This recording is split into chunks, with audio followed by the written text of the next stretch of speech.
Hello, dear live audience, and welcome back to our live show from the Biohacker Summit. We sincerely apologize for the technical difficulties we experienced in the beginning of the day. Finally, everything is fixed, and we are ready to welcome our new speaker, Ben Smar, who came to Finland all the way from California. Hi, Ben, how are you? I'm doing very well. Sorry. Managed to actually get some good sleep last night, so that's all right. Oh, that's very good to hear, despite the jet lag. Yeah. Feeling nice and fresh. Is this your first time at the Biohacker Summit? Yeah, this is my first time at Biohacker. It's a lot of fun. Meeting lots of interesting people, carrying lots of interesting conversations, and getting to play fun games. So there's a booth downstairs called Flow, where they're doing virtual reality of natural settings. And there's a company downstairs called Aura, which is this ring, where they have a moments feature. So you can look at your heart and your heart rate variability in real time. So I went over and grabbed an Aura guy and brought him over to the virtual reality, and he clicked on his moments, and we were able to watch how does this natural setting actually affect his cardiovascular system in real time. It was fun. Oh, that sounds fascinating. Yeah. Very cool. Aura is actually very popular here in Finland. It's a Finnish product. Yeah. And it's been helping people a lot with tracking sleep and basically helping them to optimize their lifestyle for the better performance. So what was the topic of your keynote? Tell us briefly. So the topic of my keynote was that our bodies have time inside them. Right? So we have circadian rhythms. We also, within a day, have ultradian rhythms. Women have ovarian cycles. And then, of course, we also have seasonal rhythms. And if you don't think about how that time is affecting your body, when you give blood or when you take a pill or eat a meal or when you sleep, the quality of that changes by virtue of those timescales. So if you're blind to them, you're adding a lot of randomness.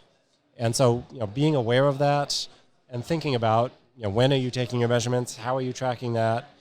And, maybe not just eating the right foods, but eating them at the right time. So how do we find out when is the best time for us? That's a much more challenging question. Exactly. Everyone is so different, and I would imagine there is no one solution that That's fits exactly all, right. But what would be your advice? Well, one of the reasons that I work with Aura is they're really good about sharing data and helping, as you say, helping people explore. That's the thing that I think is the most important. Because we can't possibly know, so I'm a professional scientist, right?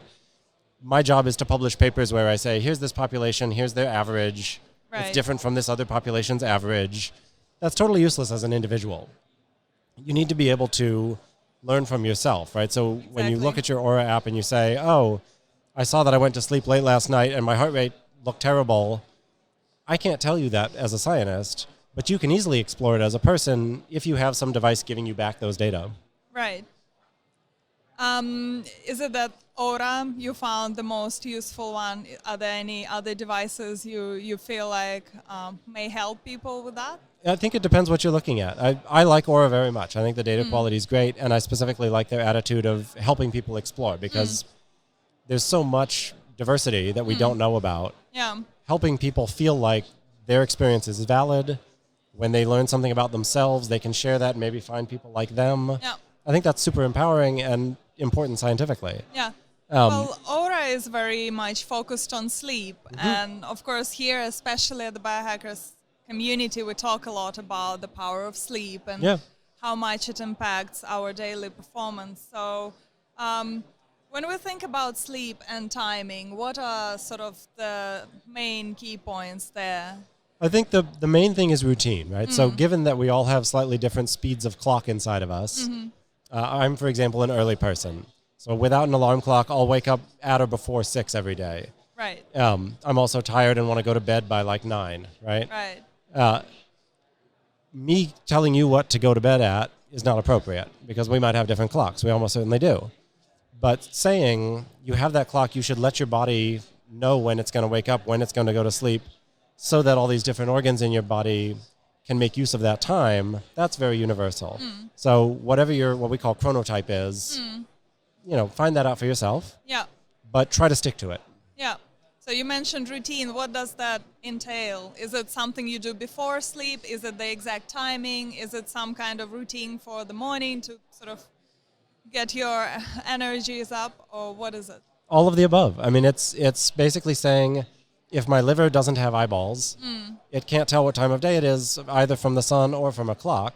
So I have to help it know, right? And so if I'm eating lunch at roughly the same time every day, if I'm going to sleep at roughly the same time every day, that helps. And then there's rituals exactly like you mentioned. If I have a sort of a wind down routine, no matter what it is, as long as I start doing that every day, I'm conditioning my brain to recognize it and say, oh, he's doing this funny thing with his shoes. That always means it's going to be sleep time in an hour, right? And that, again, it just lets your organs get lined up so they work together better. Right.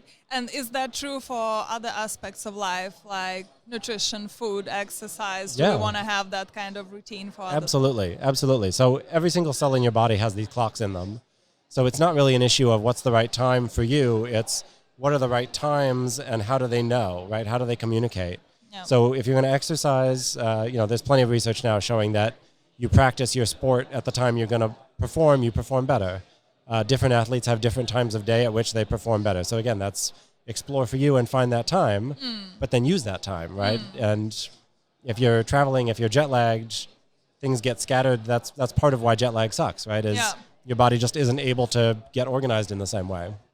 Yeah, that's indeed like a separate topic. What happens when you can't maintain the routine? Because every one of us lives such a different lifestyle, and sometimes things can go slightly differently than usually. So, but I guess the bottom line is really that everything is on you, and you are the only one who is in control of your own well-being and health. Right. And it's sort of your job to find what works for you, and nobody will tell you what's right. And I would just add one thing to that, which is that I think that's exactly right. People should definitely feel empowered to explore. We're almost none of us are the textbook example, but there are a lot of people like us, and so we're also, given that we're not all random, sharing what you learn is also, I think, really important. Right? Find out what works for you, and share with people. Why do you do that? What are you seeing that makes you think it's right? How do they take that and say, ooh, I'm going to try my own experiment, right? I'm going to take that learning. There's a lot of people that don't have the access to resources, the education, the time that we have. Right. So I think we sort of have a responsibility to try to share what we learn on the frontier back to the rest of civilization. Yeah. I absolutely agree with you, and thank you very much for coming here and sharing your knowledge. Pleasure. Dear audience, we are really excited to learn what kind of routine do you use to optimize your well-being and what works for you. Please let us know in the comments, and we see you later. Thank you.